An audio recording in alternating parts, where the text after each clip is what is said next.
Hai, it's Ivo. Selamat datang di Gue Baru Tahu, karena faktanya masih banyak hal yang gue nggak tahu.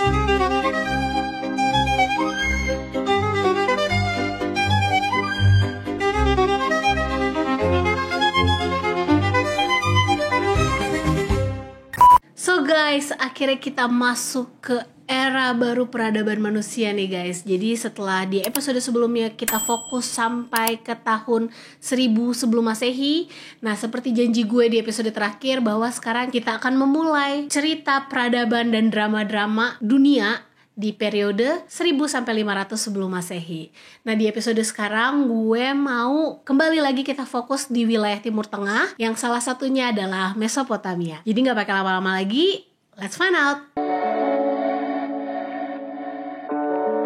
Jadi kalau kalian udah nonton video gue episode 2, itu kalian tau lah ya kalau seandainya di sekitaran 1000 sebelum Masehi itu wilayah Mesopotamia atau Timur Tengah lagi mengalami kemunduran, dimana saat itu disebut dengan keruntuhan zaman perunggu gitu ya guys. Dan yang mengalami dampaknya itu tuh kasarnya kayak semua bangsa yang ada di wilayah Mesopotamia, which is kayak kita tahu di Mesopotamia itu ada banyak bangsa dan semuanya itu mengalami impactnya, kayak bangsa Babilonia, bangsa Elam, dan salah satunya adalah bangsa Neo-Hittite. Gue bener-bener menyarankan teman-teman buat nonton video gue ini nih, kayak kalau bisa tonton dulu nih episode sebelumnya, karena ini ibaratnya kayak cerita bersambung yang kalau lo nggak nonton lo tuh jadinya nggak terlalu relate. Bukan berarti nggak bisa, tapi takutnya nggak terlalu relate, karena gue pasti di sini akan nge-summary isinya, tapi keseruannya takutnya lo nggak dapet gitu ya. Nah, jadi kerajaan Neo-Het atau Neo-Hittite ini adalah kerajaan-kerajaan kecil yang terbentuk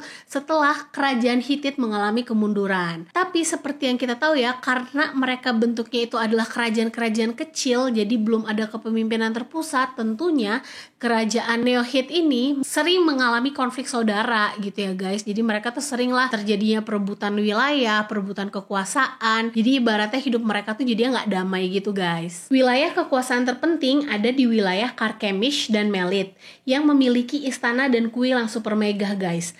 Mereka menjadi pusat politik, agama, dan budaya di wilayahnya masing-masing. Tapi di tahun 700 sebelum Masehi tiba-tiba terjadi peristiwa yang mungkin mereka gak pernah duga gitu guys sebelumnya. Nah, jadi tiba-tiba ada satu bangsa yang bernama bangsa Assyria datang dan mau menguasai wilayah dan bangsa mereka guys. Bangsa Assyria sendiri ini sebenarnya bukan bangsa baru ya guys. Gue juga udah bahas di episode 2 di mana dia adalah salah satu bangsa yang ada di wilayah Mesopotamia, yang lebih tepatnya dia itu tuh kehidupannya ada di wilayah utara Mesopotamia gitu guys. Dan mereka tuh kuatnya memang di perdagangan. Nah, cerita atau kilas balik dikit tentang bangsa Assyria ini. Jadi selama Mesopotamia di periode sebelumnya itu mengalami banyak invasi, Assyria ini selalu menjadi salah satu bangsa yang jadi korban lah. Jadi mereka tuh selalu merasakan yang namanya dijajah atau diinvasi dari bangsa-bangsa yang ada di Mesopotamia ataupun bangsa-bangsa asing gitu guys.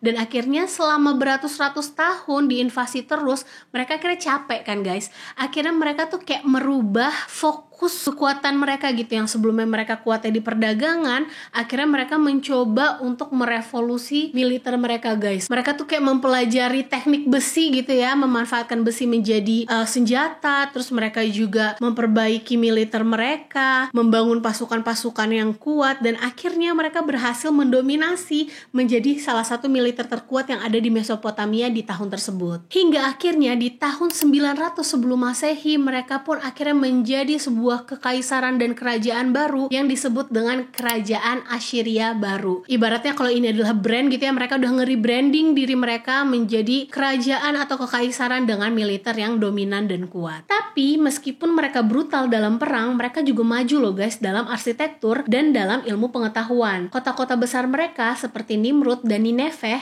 adalah pusat-pusat kebudayaan yang megah yang dihiasi dengan relief-relief istana yang sangat mengesankan. Balik lagi ke bangsa Hittite. Jadi di tahun 700 sebelum Masehi, bangsa Assyria baru ini akhirnya menginvasi lah si kerajaan-kerajaan Neo-Hittite ini. Dan Ya, karena mereka kuat, tentu aja berhasil ya guys. Jadi si kerajaan-kerajaan kecil di kerajaan Neohit ini akhirnya kalah dan berhasil ditaklukkan oleh kekaisaran Assyria baru ini, dan akhirnya masa-masa kemerdekaan mereka selesai dan akhirnya mereka kembali di bawah invasi dari kekaisaran Assyria baru. Kekuatan dari Assyria baru ini tentunya pasti tidak terlepas dari pemimpin-pemimpin mereka yang hebat ya guys. Jadi memang setelah mereka nge-rebranding jati diri mereka mau dikenal sebagai militer yang kuat, raja-raja yang memimpin mereka selama ratusan tahun itu pun juga raja-raja yang keren-keren gitu ya guys, dimana mereka berhasil membawa kerajaan Assyria baru ini menjadi kerajaan yang berkuasa di era tersebut. Nah, raja-raja yang memimpin kekaisaran Assyria baru itu ada banyak guys, seperti ada Raja Ashurnasirpal II yang berkuasa dari tahun 883 sampai 859 sebelum Masehi yang membangun ibu kota Megah di Nimrud. Lalu ada Sargon II yang berkuasa di 722 sampai 705 sebelum Masehi dan membangun ibu kota baru yang spektakuler, Dur Sarukin. Lalu ada Raja Sanherib yang berkuasa di 705 sampai 681 sebelum Masehi yang merupakan putra Sargon II dan kembali memindahkan ibu kota ke Nineveh, dan di mana ia juga membangun kembali ibu kota tersebut secara besar-besaran dan menjadikan kota Nineveh menjadi kota terbesar dan termegah di dunia kuno pada masanya. Dan terakhir ada Asyurbanipal yang berkuasa di tahun 668 sampai 627 sebelum Masehi yang merupakan raja terakhir yang sangat kuat dari Assyria. Ia membangun perpustakaan Asyurbanipal di Nineveh yang berisi ribuan tablet tanah liat dan merupakan salah satu arsip kuno paling penting, yang arsip kuno tersebut digunakan sama para sejarawan untuk membentuk cerita kehidupan di Mesopotamia di zaman sebelum Masehi. Jadi bisa dibilang kita terima kasih ke raja ini, kalau nggak ada dia mungkin kita nggak bisa mendapatkan cerita peradaban Mesopotamia secara detail gitu ya guys. Nah, sampai akhirnya di tahun 612 sebelum Masehi, Assyria mengalami peristiwa penting, yaitu kekuasaan Assyria runtuh. Siapa sih yang bikin Assyria runtuh gitu kan? Pasti kita bertanya-tanya dong, karena mereka kan memiliki kekuatan militer yang kuat. Kok mereka bisa tiba-tiba runtuh? Nah, gue mau cerita dikit atau balik dikit ke satu bangsa yang pernah juga berkuasa di Mesopotamia, yaitu bangsa Babilonia. Jadi bangsa Babilonia ini pernah membentuk kekaisaran yang menyatukan wilayah-wilayah Mesopotamia sampai akhirnya mengalami keruntuhan atau kemunduran di tahun 1000 sebelum Masehi. Dan selama mengalami kemunduran, Babilonia ini sering banget guys diserang sama suku-suku nomaden, mau dari barat, mau dari timur. Mereka tuh datang terus ke Babilonia. Bahkan mereka mulai ngebangun kerajaan-kerajaan kecil guys di sana. Jadi ibaratnya mereka kayak udah mulai ngejajah lah. Jadi ada wilayah Babilonia, mereka udah tinggal di sana, tiba-tiba ada bangsa asing masuk, mereka malah ngebangun kota atau kerajaan di sana dan mempersempit wilayah kekuasaan Babilonia saat itu. Tapi walaupun secara politik, secara kekuasaan si wilayah Babilonia ini terjadi penurunan drastis, tapi sebenarnya di periode tersebut secara ilmunya, budayanya, dan agamanya, wilayah Babilonia tuh masih mendominasi sih guys. Jadi mereka tuh masih berisikan orang-orang pintar, ilmunya masih digunakan, dan budayanya pun juga masih kuat gitu guys. Nah, di saat kekaisaran Assyria baru ini mulai bangkit, bangsa Babilonia atau kerajaan Babilonia yang masih menurun atau masih meredup itu tuh mulai was-was guys. Mereka kayak udah siap-siap nih, kayak bentar lagi gue sini yang diinvasi, bentar lagi datang nih mereka ngejajah kita. Intinya mereka tuh udah kayak was-was lah, udah takut lah momen itu datang ke mereka gitu guys. Tapi tiba-tiba masuk satu bangsa asing nih guys ke wilayah Babilonia. Bangsa itu adalah bangsa Kaldea. Mereka itu tuh juga bangsa nomaden sebenarnya guys. Pas ngelihat kok Babilonia mundur banget nih, terus kayak kok mulai banyak bangsa-bangsa nomaden yang menetap di Babilonia, mereka akhirnya mulai ngusirin tuh bangsa-bangsa asing yang ada di Babilonia dan mencoba mengkonsolidasi bangsa Kaldea ini dengan bangsa Babilonia. Dan akhirnya misi ini berhasil, bangsa Kaldea dan Babilonia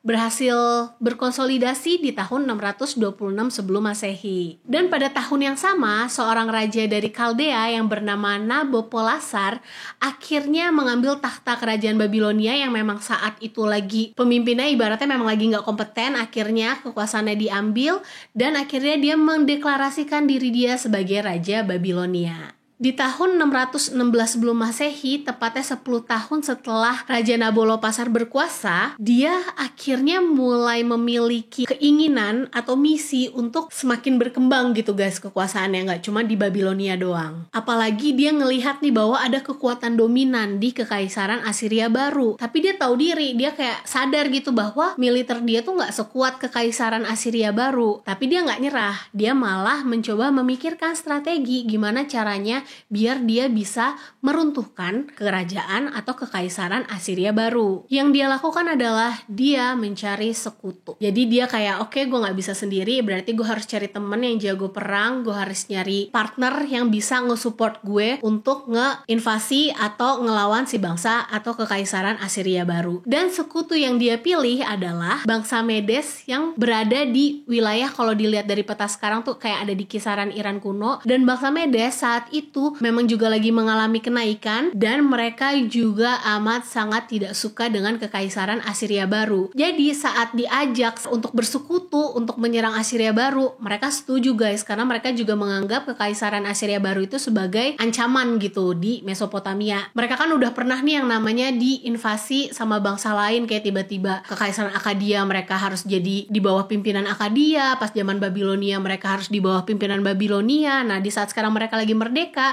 mereka ngerasa nih kekaisaran Assyria baru nih tipe-tipenya bakal mulai menginvasi kita satu persatu nih. Nah untuk menghindari itu, makanya akhirnya mereka berdua ini bersekutu untuk menemboki rencana si kekaisaran Assyria baru. Dan ternyata mereka berhasil guys. Di tahun 612 sebelum Masehi, mereka berhasil menembus benteng di kota Nineveh. Padahal benteng di kota Nineveh itu terkenal tinggi dan kuat gitu ya. Ibaratnya kalau seandainya senjata kalian gak keren, senjata kalian gak canggih, atau tentara dan pasukan kalian gak kuat, gak akan bisa tuh yang namanya masuk merobohkan benteng Nineveh. Tapi gabungan antara kerajaan Babilonia baru ini dengan kerajaan bangsa Medes itu ternyata cukup kuat untuk bisa menembus benteng pertahanan kekaisaran Assyria baru di kota Nineveh. Dengan kejatuhannya kota Nineveh yang saat itu menjadi pusat kota dari kekaisaran Assyria baru, mengakibatkan akhir dari kekuasaan Assyria baru di Mesopotamia. Dan akhirnya wilayah mereka dikuasai di bawah kekuasaan kerajaan Babilonia baru, dan kekaisaran Assyria baru pun hilang atau akhirnya menjadi bangsa di bawah Babilonia baru. Setelah itu, putra Nabopolassar yang bernama Nebukadnezar II melanjutkan kampanye militer untuk membersihkan sisa-sisa kekuatan Assyria dan mengkonsolidasikan kekuasaannya, juga mendirikan kerajaan yang lebih stabil dan kuat. Sampai akhirnya di tahun 597 sebelum Masehi, Raja Nebukadnezar II ini akhirnya mulai memperluas wilayah kekuasaannya dan mulai kayak menginvasi wilayah-wilayah lain di Mesopotamia, kayak wilayah Levan yang saat itu dihuni oleh berbagai bangsa, kayak bangsa Kanaan, Filistin, dan Yehuda. Nah, ada salah satu kerajaan di wilayah Levan yang ceritanya menarik banget dan tragis banget guys. Jadi tadi kan gue bilang ya ada namanya bangsa Yehuda atau bangsa Yahudi. Ini adalah salah satu bangsa yang menetap di wilayah Levan dan memiliki kerajaan yang bernama Kerajaan Yehuda. Nah kerajaan Yehuda ini saat diinvasi oleh kerajaan Babilonia baru mengalami kebingungan gitu. Karena kalau lo nonton episode gue sebelumnya, wilayah Levan itu kan sempat dikuasain sama Mesir kuno. Nah saat wilayah Assyria baru menginvasi, akhirnya kerajaan Yehuda ini kayak galau gitu nih, kayak jadi gue harus ngikutin Mesir kuno atau ngikutin Babilonia baru nih gitu, karena mereka kayak mau nyari sisi mana nih yang paling menguntungkan, bahasa kasarnya gitu.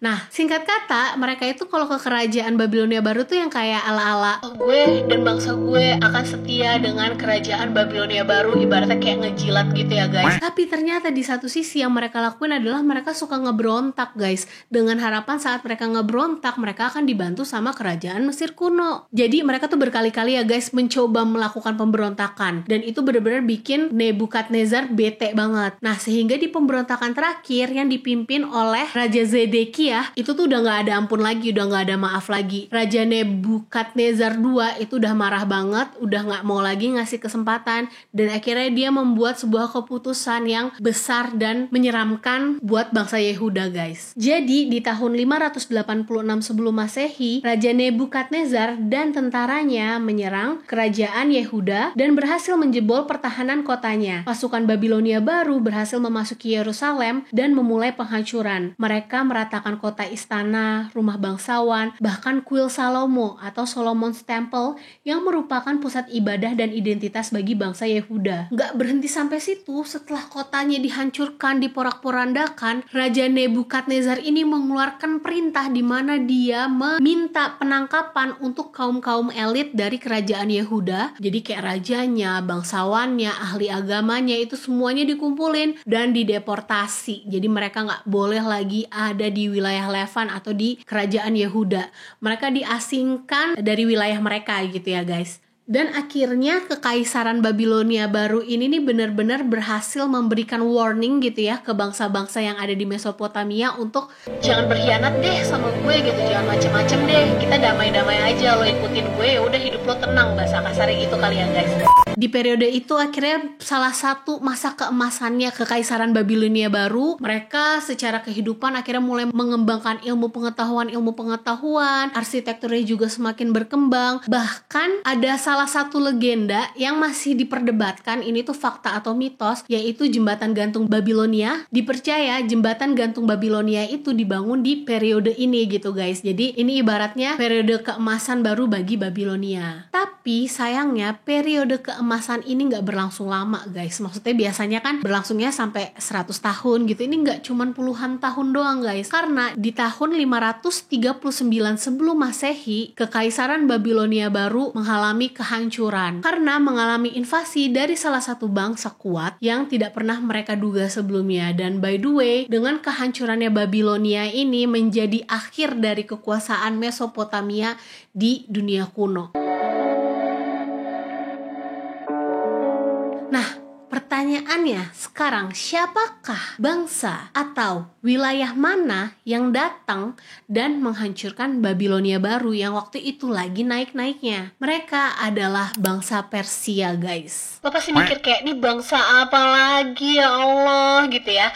Kalian harus ingat ya guys, ini kan periodenya terjadi beratus-ratus tahun gitu ya. Karena memang saat itu belum ada politik dan kepemerintahan yang terpusat gitu kayak sekarang, sangat wajar dan sangat umum terjadi guys. Hilangnya bangsa tapi muncul lagi bangsa baru, itu tuh sangat mungkin dan sangat umum terjadi di periode tersebut. Termasuk si bangsa Persia ini. Dan bahkan di cerita-cerita gue ini, gue udah coba ngefilter bangsa-bangsa yang gue ceritain guys. Jadi yang gue mention selama ini memang bangsa-bangsa yang memiliki peran, yang memiliki drama yang berkelanjutan. Jadi kayak gak cuma sekali doang gue sampein, karena dia ternyata emang punya role cukup besar gitu di peradaban dunia. Nah, termasuk si bangsa Persia ini. Jadi Persia ini muncul di daratan tinggi Iran guys, atau di wilayah timur Mesopotamia yang dulu didominasi sama bangsa Elam. Kalian inget dong, bangsa Elam itu udah gue bahas di episode 2. Nah, bangsa Elam itu kan sempat menguasai Babilonia tapi mengalami masa perunggu dan akhirnya mengalami kemunduran.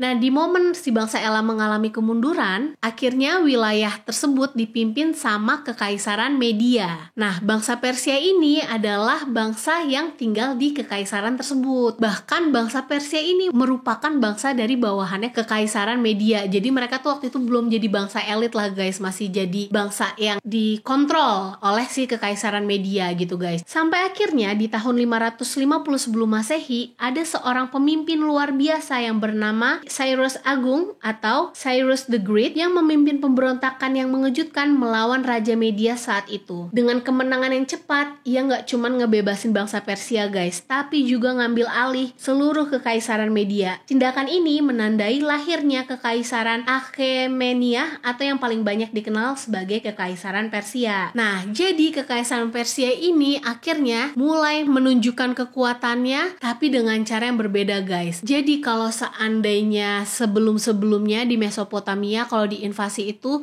banyaknya tuh kayak dijajah banget gitu ya guys. Nah, bangsa Persia ini dia itu tuh ibaratnya lebih toleran gitu guys. Mereka tuh bener-bener cuman mau memimpin dan mengontrol wilayah tersebut tanpa harus menjajah. Menjajah tuh maksudnya adalah lu harus ngikutin gue. Enggak, mereka tuh tetap menjaga ilmu pengetahuan dan budaya dari masing-masing wilayah, guys. Bahkan kaum elit Yehuda yang sebelumnya dideportasi oleh Raja Babilonia baru itu dikembalikan, guys. Jadi mereka ibaratnya malah jadi kayak dianggap sebagai pahlawan gitu loh, guys, sama beberapa bangsa yang ada di Mesopotamia. Selain itu, mereka juga memperbolehkan wilayah taklukannya untuk menjaga bahasanya, budayanya, agamanya. Jadi nggak diintervensi lah perihal itu. Ya udah, intinya lu di bawah kekuasaan gue, ya at the end mungkin upeti-upetinya lah yang diharapin itu gitu ya, guys ya. Dan secara masif Cyrus mulai melakukan penaklukan wilayah-wilayah di sekitarnya, guys, seperti Anatolia atau Turki, dan puncaknya ia berhasil menaklukkan kekaisaran Babilonia baru. Nah, setelah Cyrus Agung meninggal, diturunkan nih kekuasaannya itu ke keputranya, yaitu Raja Kambisus II.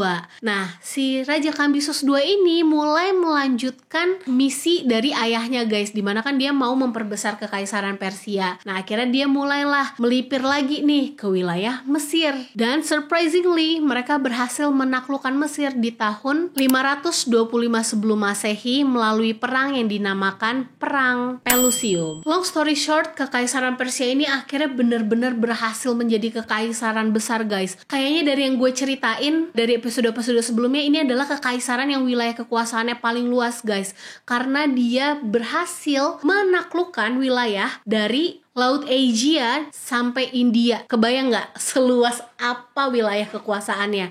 Dan itu benar-benar membuat mereka menjadi kekaisaran dominan dengan ekonomi yang kuat, dengan pertahanan yang kuat gitu ya, guys, di periode atau di eranya. Raja terbesar mereka yaitu Darius Agung, guys, atau Darius the Great, yang naik tahta pada tahun 522 sebelum Masehi. Sampai tahun 500 sebelum Masehi, Darius udah ngelakuin berbagai inovasi. Yang pertama, membagi kekaisaran menjadi satrapi atau provinsi yang dikelola oleh gubernur atau satrap, menciptakan mata uang tunggal dan sistem pajak yang seragam, membangun jalan raya kerajaan atau royal road yang memungkinkan komunikasi cepat dan efisien di seluruh kekaisaran. Dan selama periode kekuasaannya, Kekaisaran Persia adalah kekuatan yang tidak tertandingi dengan kekuasaan yang tidak hanya luas tapi juga sangat terorganisir. Jadi benar-benar di periode ini Kekaisaran Persia berhasil menjadi kekaisaran terkuat dan terbesar di era dunia kuno saat itu.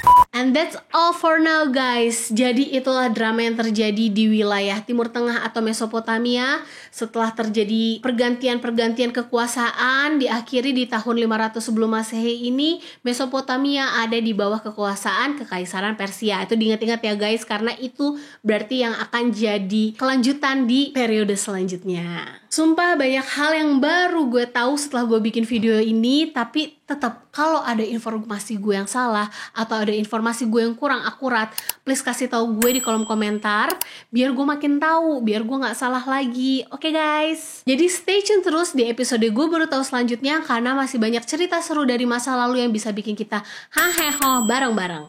Bye bye.